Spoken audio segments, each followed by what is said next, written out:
ಗಣರಾಜ್ಯದ ಪರಿಕಲ್ಪನೆಯನ್ನು ತುಂಬ ಸರಳವಾಗಿ ವಿವರಿಸಲಾಗಿದೆ. ಅಂದರೆ ಗಣರಾಜ್ಯ ಅಂದರೆ ಅದಕ್ಕೊಂದು ವಿಶಿಷ್ಟವಾದ ಅರ್ಥವಿದೆ ಮತ್ತು ಸಾಂವಿಧಾನಿಕ ಅರ್ಥವೂ ಕೂಡ ಇದೆ. ಗಣರಾಜ್ಯ ಅಂದರೆ ಒಂದು ದೇಶದ ಸಾರ್ವಭೌಮ ಅಧಿಕಾರ ಜನರಲ್ಲಿ ಇರುವುದು. ಜನ ಸಾರ್ವಭೌಮ ಅಧಿಕಾರಸ್ಥರಾಗಿ ಇರುವುದನ್ನು ಗಣರಾಜ್ಯ ವ್ಯವಸ್ಥೆ ಎಂಬುದಾಗಿ ಕರೆಯಲಾಗಿದೆ. ಅಂದರೆ ಇಲ್ಲಿ ಒಂದು ರಾಜ್ಯಕ್ಕೆ ವ್ಯವಸ್ಥೆಯ ದೇಶದ ರಾಜಕೀಯ ಅಧಿಕಾರ ಜನರ ಕೈಯಲ್ಲಿ ಇರುವಂಥ ವ್ಯವಸ್ಥೆಯನ್ನು ಗಣರಾಜ್ಯ ವ್ಯವಸ್ಥೆ ಅಥವಾ ಗಣರಾಜ್ಯ ಸರ್ಕಾರ, ಗಣರಾಜ್ಯದ ರಾಜಕೀಯ ವ್ಯವಸ್ಥೆ ಎಂಬುದಾಗಿ ಕರೆಯಲಾಗುವಂಥದ್ದು. ಬಟ್ ಭಾರಿ ಸಾಮಾನ್ಯವಾಗಿ ಒಂದು ದೇಶದಲ್ಲಿ ಸಂವಿಧಾನ ರಚನೆಗೊಂಡ ದಿನ ಅಥವಾ ಸಂವಿಧಾನ ಜಾರಿಗೆ ಬಂದ ದಿನವನ್ನು ಗಣರಾಜ್ಯ ಎಂಬುದಾಗಿ ಸರಳವಾಗಿ ವಿವರಿಸುವ ಕೆಲಸ ಆಗಿದೆ. ಸೊ ಇದು ಅಷ್ಟೇನು ಸರಿಯಾದ ಸೂಕ್ತವಾದ ವಿವರಣೆ ಅಲ್ಲ. ಹಾಗೆಯೇ ಅನೇಕ ಸಾಮಾಜಿಕ ಗುಂಪುಗಳು ಸೇರಿ ಒಂದು ದೇಶವಾಗುವುದು, ಒಂದು ರಾಜಕೀಯ ವ್ಯವಸ್ಥೆ ಆಗುವುದು, ಒಂದು ನಾಗರಿಕತೆ ವ್ಯವಸ್ಥೆ ಆಗುವುದು, ಅದನ್ನು ಗಣರಾಜ್ಯ ಎಂಬುದಾಗಿ ಕರೆಯಲಾಗುತ್ತದೆ. ಹಾಗೆ ಗಣರಾಜ್ಯ ಎಂಬ ವ್ಯವಸ್ಥೆಯಲ್ಲಿ ಗಣರಾಜ್ಯದ ಮುಖ್ಯಸ್ಥನನ್ನು ಚುನಾವಣೆಯ ಮೂಲಕ ಆಯ್ಕೆ ಮಾಡುವುದನ್ನು ಗಣರಾಜ್ಯ ಎಂಬುದಾಗಿ ಕರೆಯಲಾಗುತ್ತದೆ.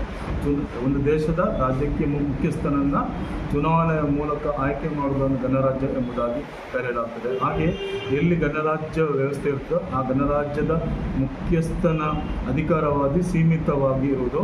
ಗಣರಾಜ್ಯದ ಮುಖ್ಯಸ್ಥನಿಗೆ ಸೀಮಿತವಾದ ಒಂದು 5 ವರ್ಷದ ಅಧಿಕಾರ ಮಾತ್ರ ಇರುವುದು. ಗಣರಾಜ್ಯದಲ್ಲಿ 5 ವರ್ಷದ ಅಧಿಕಾರಾವಧಿಯನ್ನು ಮುಗಿಸಿದ ಕೂಡಲೇ ಗಣರಾಜ್ಯದ ಮುಖ್ಯಸ್ಥ ತನ್ನ ಪದವಿಯಿಂದ ಕೆಳಗೆ ಇಳಿಯುವಂಥ ವ್ಯವಸ್ಥೆಯನ್ನು ಕೂಡ ಗಣರಾಜ್ಯ ಎಂಬುದಾಗಿ ಕರೆಯಲಾಗ್ತದೆ. ಸೊ ಹಾಗೆಯೇ ರಾಜ್ಯದ ಮುಖ್ಯಸ್ಥನನ್ನು ವಂಶ ಪಾರಂಪರ್ಯದ ವ್ಯವಸ್ಥೆ ಮೂಲಕ ಆಯ್ಕೆ ಮಾಡದೆ ಚುನಾವಣೆಯ ಮೂಲಕ ಆಯ್ಕೆ ಮಾಡುವುದನ್ನು ಗಣರಾಜ್ಯ ಎಂಬುದಾಗಿ ಕರೆಯುವಂಥದ್ದು.